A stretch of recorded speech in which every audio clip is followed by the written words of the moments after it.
მოგესალმებით. დღეს ძალიან საინტერესო ადამიანი უნდა გავაცნოთ, ქართველი რეჟისორი, რომელიც უკვე წლები არა ცხოვრობს და მოღვაწეობს ამერიკაში. მისი მთელი შემოქმედების ლაიტმოტივი არის ჩვენი ქვეყნისთვის მტკივნეული თემა, ემიგრაცია. ორ ფილმზე ვისაუბრებთ, კონკრეტულად ქართული ფილმი და ნანა და არა მხოლოდ ქეთი ორჯონიკიძე кейსის მთელ შემოქმედებას მიმოვიხილოთ. მოგესალმებით, ქალბატონო ქეთი. მადლობა რომ ჩვენთვის დრო გამონახეთ. გუშინ ვიხილე ორივე ფილმი და შთაბეჭდილებების ქვეშ ვარ, ძალიან ამაღელვებელია და დღეს რამდენჯერმე გავიმეორებთ იმ სასიამოვნო ამბავს, რომ მაყურებელს ინტერვიუს დასრულების შემდეგ საშუალება ექნება, რომ იხილოს ორივე ნამუშევარი და განიცადოს ის ემოციები, რომელიც განვიცადე მე. მოდით ავიწყოთ ქართული პურით. კახი კავსაძე მთავარ როლში.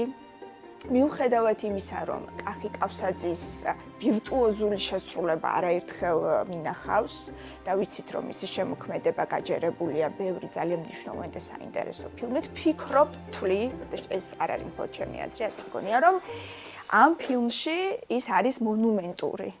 ის არის საოცარი, აი მართლა ვირტუოზი, მისი მიმიკა განსაკუთრებით ბოლო სცენა იყო ჩემთვის იმდან დამაღალვებელი, რომ ვერ შევიკავე ემოციები და დავიწყე ტირილი. მოგვიყევით ქალბატონო ქეთი ამ ფილმის შექმნის პროცესზე, როგორ დაუკავშირდით ბატონ კახის და ყველაფერი გვაინტერესებს. უღმესი მადლობა. პირველ რიგში მინდა რომ ძალიან დიდი მადლობა გადაგეხადოთ ანი თქვენ რომ დაინტერესდით ჩემი პიროვნებით, ჩემი შემოქმედებით, ასევე ძალიან დიდი მადლობა მინდა გადავუხადო აჭარის ტელევიზიას და თქვენს გადაცემას თეთრ კვადრატს. კი მე მქონდა დიდი ბედნიერება რომ მემუშავა ბატონ კახი კავსაძესთან და ეს ჩემი მოგონებები დარჩა რა ვიცი ულამაზეს მოგონებებად და თუ გაინტერესებთ დიდი სიამოვნებით აუცილებლად გაგვიზიარეთ ამ ისტორიას. მე ვსწავლობდი და დავამთავრე მოგეხსენებათ სიტი უნივერსიტეტის სარეჟისორო ფაკულტეტი ნიუ-იორკში და სტუდენტობის დროს ჩვეულებრივად ჩვენი დავალებები იყო რომ გავგვეკეთებინო პატარა ფილმები, პატარა ჩანახატები და ყველაფერი დაიწყო ისე რომ მქონდა პატარა ჩანახატი დავალება და მოვიწვი ამ დავალებისთვის ორი მსახიობი. ახალგაზრდა ემიგრანტული თეატრის მსახიობი გიორგი ფოცხვერია და ასევე მაიკლ ვილოსტრიგო, რომელიც იყო ახალგაზრდა მსახიობი და უფასოდ თამაშობდა ხოლმე ფილმებში. ეს ემიგრანტული თეატრი უკვე საინტერესოდ ჟღერს. ანუ ქართველებიც მოღვაწეობენ ესე გამო. ნიუ-იორკში არის ემიგრანტული თეატრი დაარსებული და ძირითადად აი ამ ჩანახატებში არ ვიცი თუ გვაქვს დრო მე გეტყვით უბრალოდ რომ ეს რაღაცნაირად სასაცილოც არის და საამაყოც, იმიტომ რომ ჩემი ჯგუფელები იყენებდნენ დამწყებ მსახიობებს, ხოლმე გამოაცხადებდნენ და ჩვეულებრივი ამერიკელები მოდიოდნენ თავისი კარიერა ვისაც უნდა რომ ყველას ოცნება გაიკეთოს და უფასოდ ჩვეულებრივად თამაშობდნენ სტუდენტებისთვის, მაგრამ მე როგორც ქართველი ეს არ მჭირდებოდა, იმიტომ რომ ჩემი მეგობრები, თუ კი ვინმე იყო მეგობრის დედა, ბებია, სულ ყველას ვათამაშებდი, იმიტომ რომ ქართველებს გვაქვს რაღაცა ხელოვნებაში ბუნებრივი ნიჭი. ვფიქრობ, რომ ხელოვნებაში ქართველები უნიჭიერესები ვართ და ჩემ პატარა სიუჟეტებში სულ იყვნენ ქართველები მონაწილეობდნენ და ყველაზე სასაცილო ის იყო, რომ ჩემ ლექტორებს ყველა ეჩვენებოდათ, რომ ესენი არიან ჩემი ნათესავები, ყველა სახე ერთნაირი ეჩვენებოდათ, იერი ალბათ, ქართული იერი, როგორც ჩვენ მაგათაც ჩინელები გვეჩვენება ერთნაირი და ვთქვათ იაპონელები, იმათთვის ჩვენი გარეგნობა იყო, რომ მეგონათ, რომ ესენი ყველანი ჩემი ნათესავები იყვნენ და მოკლედ მეტყოდნენ ხოლმე რომ ნათესავები გადაიღე ხო ფილმში და ეს ერთ-ერთი ჩანახატი იყო, როდესაც ანთავისუფლებს ბოსი სამსახურიდან რესტორანში თავის თანამშრომლებს და მისი განცდები, როდესაც ეს იყო დავალება. მე თვითონ რომ ნახოთ როგორ შეასრულა ქალბატონმა ქეთიმ ეს დავალება.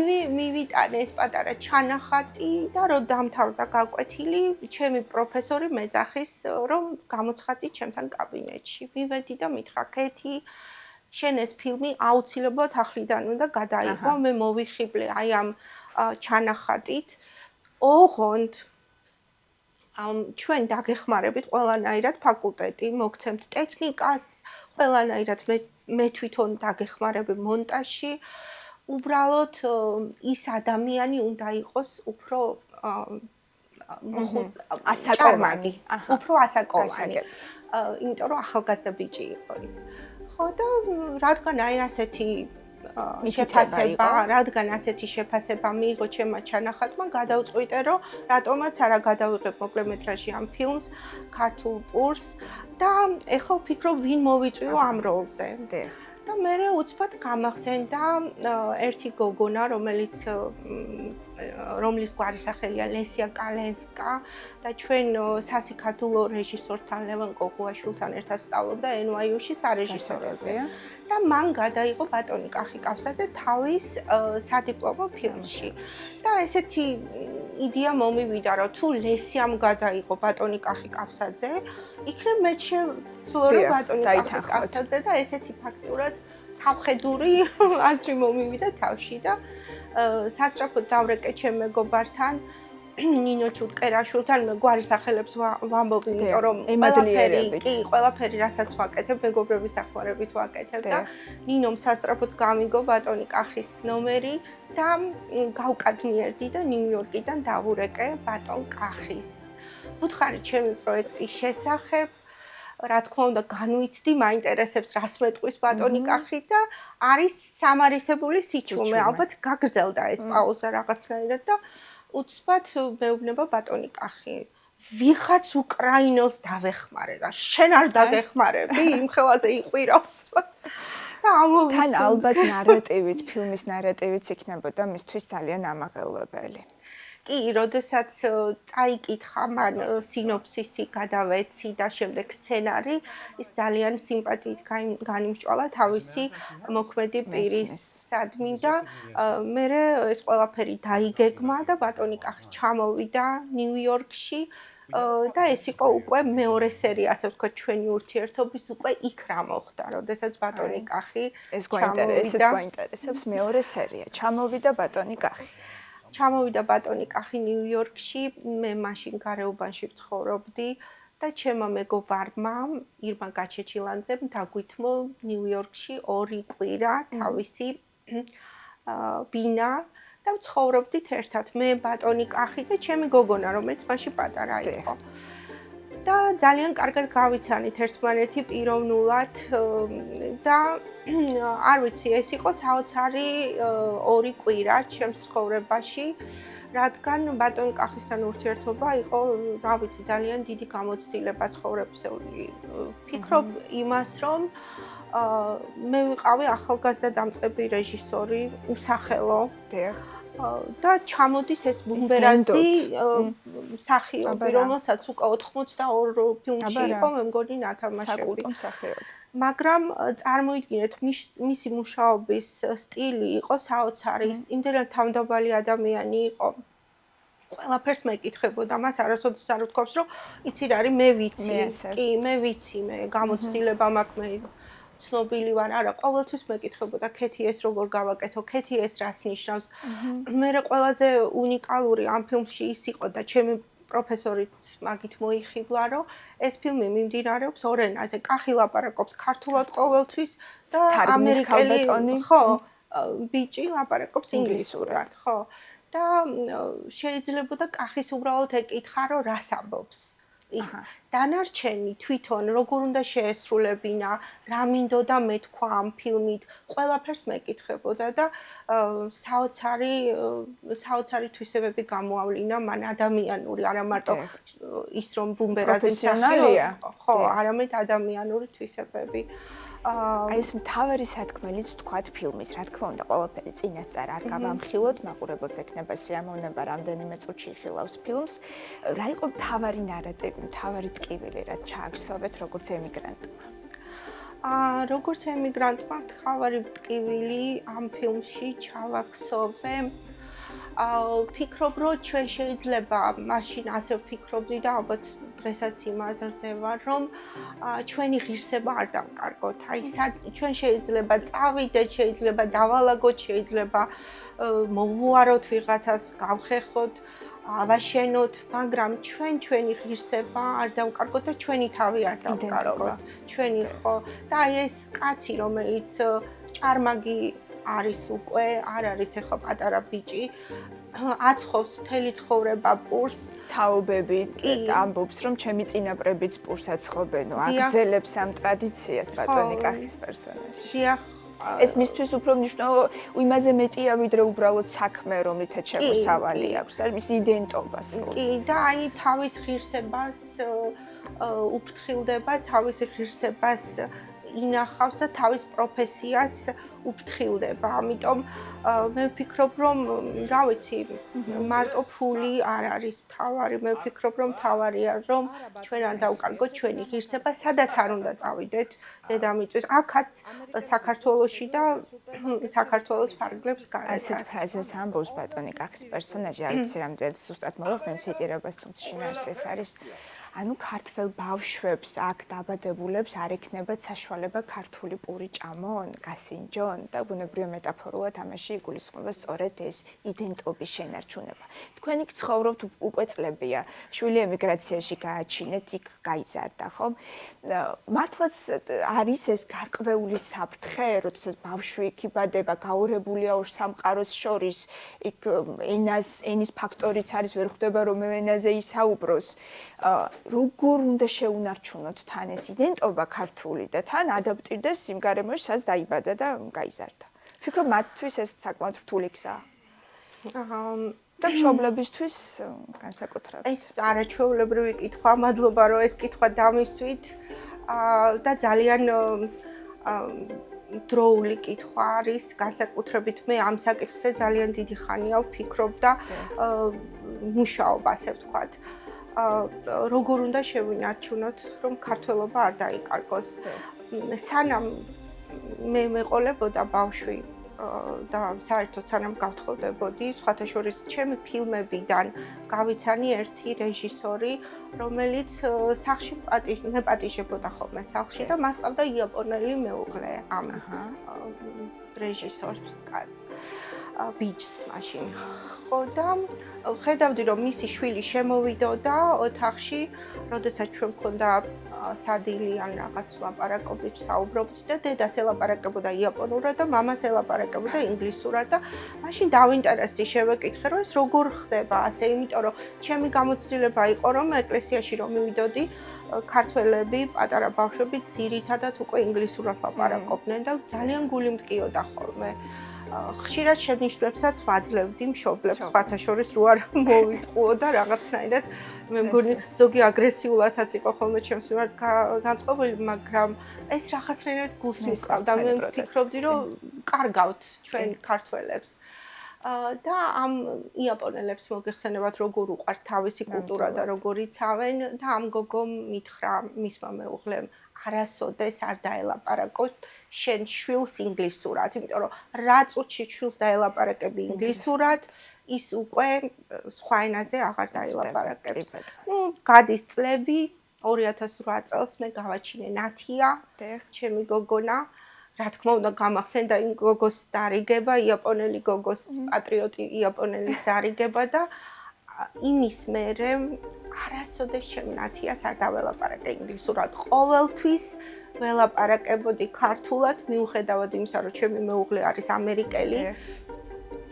ბავშვი იზრდებოდა ლონგ-აილენდში, რომელიც შორს არის 1-2 საათის გზაზე ნიუ-იორკიდან, ვერ ხედავდა ქართველებს ფაქტიურად, ჩემი მამამთილს, ჩემ მეუღლეს, მაგრამ მე ყოველთვის ჩემ შვილს ველაპარაკებოდი ქართულად. ხშირად მიწევდა ჩემი პრინციპების ახსნა და დაცვა, კი, ამერიკული ოჯახი მითითებდა ხშირად, რომ რატომ ველაპარაკები ქართულად, მაგრამ არ ვიცი, რითი არ დაიყალნენ ისინი, რითი არ დავიყალე მე, მაგრამ ფაქტი სახეზეა დღეს ჩემი გოგონა 17 წლისა, ის თავისუფლად მეტყველებს ქართულად, წერს, კითხულობს და მე ბედნიერი ვარ, რომ ჩემი შვილი გავზარდე ქართველი. დიახ, ალბათ საამაყო ამბავია ნამდვილად და ასე უნდა იყოს კიდეც მე ასე მგონია ეს იდენტობის შენარჩუნება ძალიან კი, მნიშვნელოვანია. ძალიან. შეიძლება და გვაქვს რომ ერთ რაღაცას დავამატებ.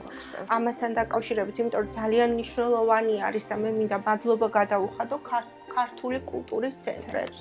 იმიტომ რომ თავიდან სიმართლე რო გითხრათ, აი ქართული თითქოს რცხვენოდათ. იყვნენ აი ამ ტიპის ემიგრანტები, ამ მშობლები, რომ ეგონათ რომ აი ქართულად რო დაველაპარაკო, თითქოს სირცხვილია ჩვენ ამერიკაში ვართ.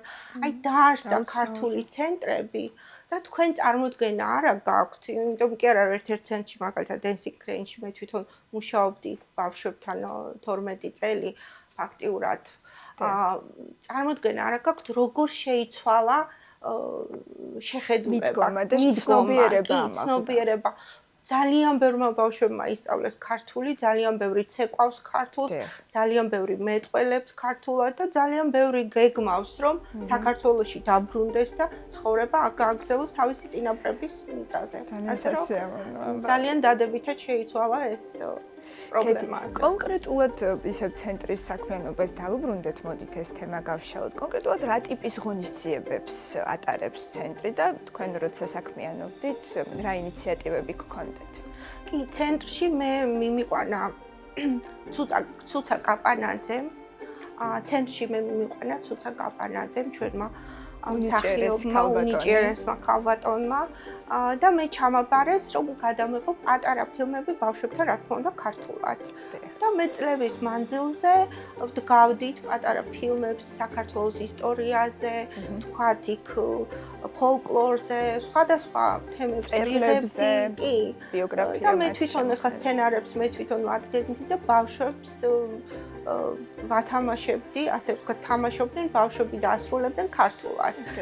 და ერთ სასაცილო ისტორიასაც მოვიყვებით, ერთხელ ჩვენ მე გადავიღე ამ პატარა ბავშვებთან ვახტანგ გორგასალი, სადაც ყავდა პატარაობაში ვახტანგ გორგასალი და რო გაიზარდა მე ორი მსახიობი დავაკავე ამ როლზე და მე როდესაც ბავშვი საქართველოში ჩამოიყვანეს თურმე სუფრა იყო გაშლილი მათ სახლში და ბავშვმა გამოაცხადა დიდი სიამაყით მე ვარ ვახტანგ გორგასალი.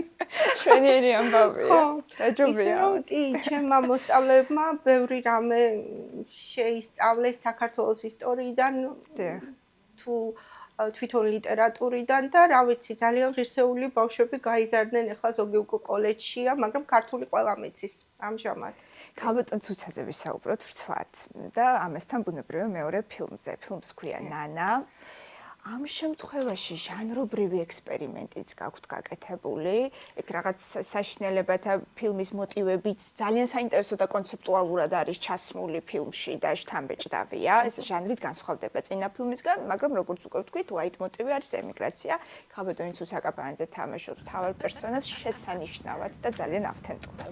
მოგვიყევით. მადლობა დიდად, დიდი რომ უყურეთ და ისე ამოვნეთ ჩემი ფილმით ნანა. ნუ როგორ გითხარით, საერთოდ რეჟისორები ჩვენ ფილმებს ვეძახით, რომ ესენი არის ჩვენი შვილები, ალბათ გაგეგებათ. და ყველა შვილი სხვადასხვანაირია, ყველა სხვადასხვანაირად იზრდება, ხო? სხვადასხვა პრობლემები აქვს. ნანა დიახ განსხვავდება ქართული პურისგან, იმიტომ რომ ქართული პური ჩემი პროფესორი იმიტომ დაინტერესდა ძირითადად ქართული პურით, რომ ერთ ჩაკეტილ სივრცეში მიმდინარეობს მთელი სიუჟეტი და დიალოგია მარტო. ეს იყო მისთვის საინტერესო. ეხლა ნანას თავისი ისტორია აქვს და თუ გვაქვს რომ მე მოგიტრობთ ამის შესახებ, ანუ მე ვსწავლობდი დოკუმენტალისტიკასაც და როდესაც უნდა გადამეღო დოკუმენტური კლასისთვის ფილმი, გადავწყვიტე რომ გადამეღო ქართველ ქალბატონზე დოკუმენტური ფილმი, რომელიც მუშაობდა მოხუც კაცთან და იქ ღამის სმენაში ხედავდა ანომალიურ მოვლენებს. ხოლო დღის სმენაში მუშაობდა მეორე ქალბატონი, რომელიც ანუ გოგოს უწოდებ მას, ჩემი მეგობარი. და იმისგან ვიცოდი ეს ისტორია. მაგრამ ის ვერაფერს ვერ ხედავდა, მაგრამ საღამოს ქალბატონი ყველაფერს ხედავდა, თუ კი შეიძლება რომ რაიმე იყოს ანომალიურ მოვლენებში. ხო და დავინტერესდი ამ თემით და მე ვფიქრე ეს საინტერესო თემაა და გადავიღე ფილმი და ქალბატონი დამთავრდა და ჩავიწერე ორივენი. როდესაც მე ეს ფილმი გავუშვი, ჩვენთან უნივერსიტეტში, როდესაც აჩვენეს, ჩემი დოკუმენტურის მასწავლებელმა მითხრა, რომ კეთი, მე არ მიჯერა ამ ქალის. და მე ვფიქრობ, რომ ის უნდა შეემოწმოს ექიმთან უნდა მივიდეს. სკეპტიკოსი. მაგრამ აი იმ პროფესორმა, რომელმაც ქართული პური გადავაღებინა და წამახალისა, იმ პროფესორმა მითხრა, იმასთან უნდა დამეწერა სადიპლომო. ის დამელაპარაკა და მითხრა, კეთი, ეს იქნება არაჩვეულებრივი, შენ თუ ამ ქალზე დაწერ მხატვრულ ფილმს. ანუ მოკლემეტრაჟიან მხატვრულ ფილმს. და ეს ქალი იქნება მთავარი მოქმედი პირი. მე ამ ქალის მჯერა, რომელიც მართლა ხედავს. კი, აი რა შეიძლება მაყურებლისთვისაც ეს ანომალიური პროცესები, რასაც ნახავს ფილმში, შეიძლება აღძრა სკეპტიციზმი, თუმცა აი კიდევ ერთხელ ვამბობ, რომ ამ შემთხვევაში ამას აქვს მეტაფორული დატვირთვა. რატომ ჩანს ის, რაც ჩანს, რატომ ხდება ეს ანომალიური მოქმედებები? კი, აი საოცარი ის არის, რომ ალბათ ბევრი ვერ იფიქრებს, რომ ეს ნამდვილი ამბის მიხედვით არის დაწერილი. ალბათ იფიქრებს, რომ ეს არის ჩემი ფანტაზიის ნაყოფი. სინამდვილეში ქართველი ქალბატონი, ძალიან არაჩვეულებრივი ქალბატონი, რომელიც მუშაობდა და ინახავდა მთელ ოჯახს, ეს ქალბატონი გადიოდა აი ამ ყველაფერს, მართლა აი ამ პროცესებს ხედავდა. და ამის მიხედვით დავწერე სცენარი, ჩემი პირველი ფილმი თუთიყუში, როდესაც ფესტივალებზე იყო, გადიოდა მაშინ მოვიდა ცუცა ფესტივალზე და მე ცუცა ძალიან მიყვარდა 90-იანებიდან, რადგან პასიანსის დიდი ის ვიყავი რა. მოყვარული ქალბატონი ცუცა არაჩვეულებრივი მსახიობი და არაჩვეულებრივი პიროვნება. ხო და ცუცამ მითხრა, რომ კეთიო, შეიძლებაო რომ ფილმში გადამიღო, მე ცოტა ვაიმე ისე გამეხარდა, მეთქი ცუცას ჩემ ფილმში უნდა თამაში. ხო და აი ზუსტად ეს სცენარი, როდესაც ვწერდი, ვფიქრობდი ცუცაზე. და ყველაზე სასაცილო ის იყო, როდესაც ჩვენ მქონდა აუდიციები, ანუ აქ კასტინგები, ანუ იქ აუდიციებს ვეძახით. და პროფესორმა გითხრა, რომ უნდა მოგვეტანა ახლა 5-6 ქალი. მე უნდა ჩამეწერა 5-6 ქალი და მიმეტანა უნივერსიტეტში. ერთად უნდა გემსჯელოთ. ხო, გვემსჯელა და მიუტანე 5 მოხუცი, 5 მძღოლი და მივიტანე ცუცა მარტო. ეს კაცი მაგრამ სად არის დანარჩენი ქალები? უთხარი, არა, ეს ქალი თამაშობს თავარ როლს. ხო და მე რა იყო, იცით, შეიკრა არაჩვეულებრივი გუნდი. თვითონ თავისი ხასიათით ცუცამ რაღაცნაირად ყველას სიხალისე შემოიტანა. კი. მე საოცრება ის იყო, რომ სახლი, რომელშიც მე ეს ფილმი გადავიღე, თითქოს მართლა მოჩვენებებით იყო ეს სახლი. ამბეჭდავი ლოკაცია მართლაც. და რაღაც მარტო მდგომი შენობა არის, ხო? განცალკევებით დგას. უსარმაზარი. ეს სახლი იყო 25 საძინებლიანი სახლი და ეს სახლი თვითონ ლაპარაკობდა. აი თითქოს ფოტოები თვალს გაყოლებდნენ. თითქოს ხან მართლა ნიავი უბერავდა საიდანღაც. აი საოცარი სახლი იყო და მე გავიგეთ, რომ თვითონ პატრონმა მითხრა ამ სახლის, რომ იქ იყო რაღაცა იმ სახლში ხდებოდა თუმე ანომალიური დამთხევა. ხო და მინდა გავიხსენო ესეთი საინტერესო ისტორია, იმიტომ რომ როდესაც ვიღებდით ამ ფილმს, ცუცა არა მარტო თამაშობდა, არამედ ალაგებდა, ყველაფერს აწკრიალებდა, ძალიან როგორც პერსონაჟი. კი, არა, თქვათ, როდესაც მოვრჩებოდით გადაღებას, ის ვეხმარებოდა ყველანაირად, ისე კი არ იყო, რომ აი მე დივა ვარ და ჩართული იყო აი ამ მთელ შემოქმედებით პროცესებში. ხო, და ასე რომ სახლის პატრონმა უთხრა, რომ ცუცა, იცი რა, თუ არ წაგიყვანეს ჰოლივუდში, ჩამოდი ჩემთან და მე მიგიღებ დამლაგებლად. ხო, ძალიან სასაცილო. რაც შეეხება თვითონ შინაარს. თუ მე მინდა ვთქვა, რომ ეს ფილმი ნანა, მე მივუძღვენი ჩვენ ქალბატონებს, ემიგრანტ ქალბატონებს, განსაკუთრებით ჩემი თაობის ემიგრაციას, იმიტომ რომ მახსოვს, რომ მაშინ ძალიან გაჭირვება იყო საქართველოში, შუქი არ იყო, ტრანსპორტი არ იყო, ძალიან მძიმე დრო იყო და ეს ქალბატონები ჩამოვიდნენ ამერიკაში. მუშაობდნენ მომლელებად, ზოგი ძიძად, ზოგი მოხუცის მომლელებად. კი, მაგრამ მაშინ განსაკუთრებით დიდი იყო ნაკადი. ნაკადი დიდი იყო და აქ ძალიან ძიმე სიტუაცია იყო აქ, იმიტომ რომ მათ ფაქტიურად ოჯახები გადაარჩინეს. ეხლაც რა თქმა უნდა, ეხლაც ბევრი ჩამოდის ოჯახების დასახმარებლად და ზუსტად ჩემი პერსონაჟი მიუძღვენია იმ ჩვენ ქალბატონებს, რომლებმაც თავიანთი მშობლები მიატოვეს. შვილები, მეუღლეები და იქ ისეთი თავდადებული მომლელები გახდნენ, ისე უვლიდნენ სხვის მშობლებს, როგორც მოუვლიდნენ თავის მშობლებს, არ არჩევდნენ. მაგრამ აი ეკონომიკურად ეხმარებოდნენ აქ და ზუსტად ნანაც ერთ-ერთი ისეთი ქალბატონია, რადგან აი ამ მოხუც კაცული ზუსტად ისე როგორც მოუვლიდა მამამისს. დიდი სიყვარულით ელაპარაკება, ამბობს რომ მგონია რომ მამა ხართ ჩემი და ისე გივლით როგორც მამა ჩემს.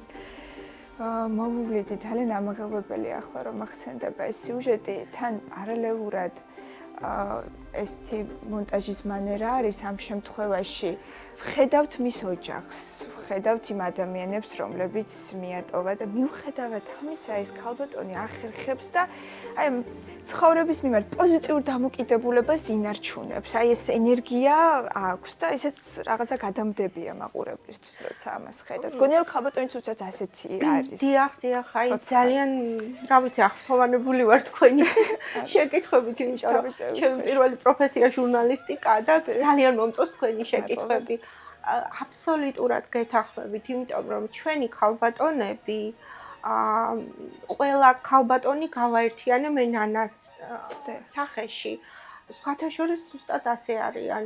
ერთმანეთის ფილმებს ხომ არჩევდით და საუბრობდით. და რომ მივიტანე ნანა, ერთი სტუდენტი ადგა და თქვა ამერიკელი სხვათა შორის, რომ იცი რა, ამ ქალს ძალიან კარგად აცვია. მომლელის კვალობაზე ძალიან კარგად აცვია, ხო და მე ჩემმა პროფესორმა უთხრა, არა, აღმოსავლეთ ევროპელი ქალები სადაც არ უნდა წავიდნენ, რა სიტუაციაშიც არ უნდა იყვნენ.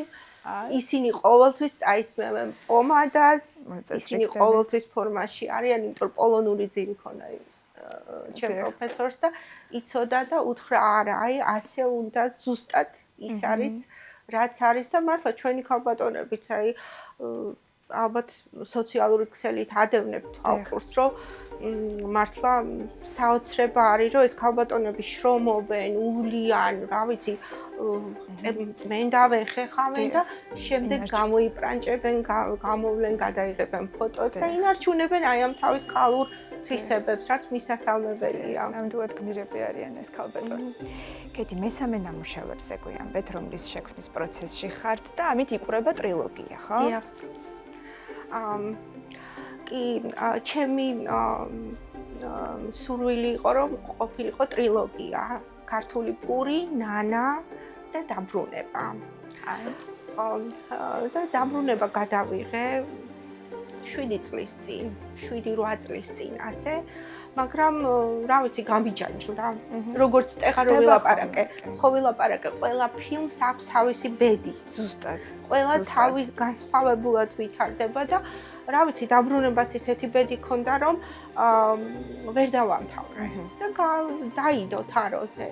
და 2025 წელს შარშან ეხლა ხან ფაქტიურად ჩემი მეგობრების დახმარებით, შეძახილებით, თანადგომით გავხსენი ეს პროექტი და დავამატე ახალი სცენები და საბედნიეროდ ვფიქრობ, რომ დაახლოებით 3 თვეში უკვე იქნება მზად იქნება და გვექნება პრემიერა.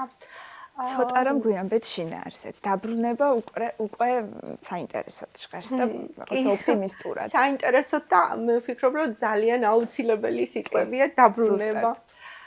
კი, ესეც ემიგრაციულ თემას ეხება. იმიტომ რომ ჩემი თემა ემიგრაცია არის. ოღონდ თქვათ თუ ქართულ პურში ღირსებაზე ვლაპარაკობთ, რომ ჩვენ უნდა დავიცვათ ჩვენი ღირსება, სადაც არ უნდა წავიდეთ. თუ ნანაში ვლაპარაკობ იმაზე, რომ ჩვენი ქალები სადაც არ უნდა წავიდნენ, ისინი გულით და სულით უვლიან და პატრონობენ სხვა ადამიანებს, მათ დიდ გულზია ლაპარაკი და სიყვარულის უნარზე, ჩვენი ქართველი ქალების. აქ უკვე საუბრობ მე დანგრეულ ოჯახებზე, რომლებიც ქმარი აქ, ცოლი იქ და აი ესეთი გახლეჩილი ოჯახები არის პრობლემატური თემა არის გახლეჩილი ოჯახებზე და სხვათა შორის ეს ნოველაც თავის დროზე, ჩემი ნოველის მიხედვით დავწერე ეს სცენარი, ესეც სხვათა შორის ნამდვილი ამბის მიხედვით დავწერე, იმიტომ რომ შეიძლება ვიღაცა მიფიქროს, რომ ეს ჩემი ფანტაზიის ნაყოფი არა, ესეც 50% ყოველ შემთხვევაში ნამდვილი ამბის მიხედვით არის დაწერილი და ვფიქრობ, რომ ეს ძალიან მტკივნეული თემაა და უნდა შეერთდეს ოჯახები. მე ასე ვფიქრობ, რომ უკვე დრო არის ზოგი 20 წელიწადია იქ არის, ზოგი 25 წელიწადია, მე მინახავს 30 წელიც, რო არის ადამიანი შვილებისგან მოშორებული და მე ვფიქრობ, რომ თუ რაიმე ჩემი ფილმი თუ რაიმეთი დაეხმარება ამ ადამიანებს გადაწყვეტის მიღებაში, რომ აუცილებლად უნდა შეერთდეს ოჯახები, ეს არის ჩემი ასე ვთქვათ გზავნილი. ასევე მინდა ორი სიტყვით ვახსენო ის ადამიანები, ვინც მიიღო მონაწილეობა ამ ფილმში და რა ვიცი, მე ვფიქრობ, რომ ძალიან ბედნიერი ვარ, რომ მიუხედავად ჩემი პატარა შემოქმედებითი ისტორიისა, ძალიან მნიშვნელოვანი მეჩვენება თუ ესე არის, ადამიანები მყავს მსახიობები, იმიტომ რომ ბატონი კახი კავსაძე, ცუცა კაპანაძე, ხოლო ამ ფილმში თამაშობს უკვე ლეგენდარული მსახიობი ხათუნა იოსელიანი, რომელიც ამერიკაში სამყაროს უნდა რომ შექმნათ ფილმი. კი, აი ხათუნა იოსელიანი და მთავარი როლი ითამაშა ძალიან ნიჭიერმა და სიმპათიურმა მსახიობმა იმე და არაბულმა, რომელმაც საკმაოდ კარგად გაართვა თავის როლს. და რა ვიცი, მე მართლაც დაგეთანხმებით, რომ რაღაცნაირად მოთხოვნა არის სამყაროს გარო ეს მართლა ეს ფილმი დამთავრდეს. კი, ეს მისტიციზმი არის ხშირად ამბობენ რეჟისორები, რომ რაღაცა მეხმარება აშკარად, იმიტომ ყველაფერი ისე ლაგდება. ალბათ ეს შეყოვნებაც და ცოტა ხანი თაროზე შემოდებაც ესეც საჭირო იყო მესამე ფილმის, იმისთვის რომ რაღაცები, იგივე ეს მსახიობები გეპოვნათ ბოლოს თავისი ბედის წერა ყველა ფილმს. კი, გეთანხმებით. უღრმესი მადლობა ქალბატონო ქეთი, ახლა იხილავს მაყურებელი ფილმებს, რომლებიც იწყება ასეთი ფრაზით ეძღვნება იმ ქალბატონებს, იმ ადამიანებს, რომლებიც ოჯახის შესანახად და ოჯახის გადასარჩენად არიან ემიგრაციაში. ძალიან მტკივნეული თემა წამოწეული ორივე ფილმში, მნიშვნელოვანია რომ ხშირად ვისაუბროთ. ხშირად შევეხოთ ამ ნიშანდობლივ საკითხს. უღრმესი მადლობა რომ იყავით ჩვენს სტუმარში. უღრმესი მადლობა რომ თქვენ რომ დაინტერესდით ჩემი შემოქმედებით და ძალიან დიდ მადლობას ვუხდი თეთრ კვადრატს და თქვენ არაჩვეულებრივ წამყვანს. უღრმესი მადლობა. გემშვიდობებით. გემშვიდობებით მაყურებელს. იხილეთ.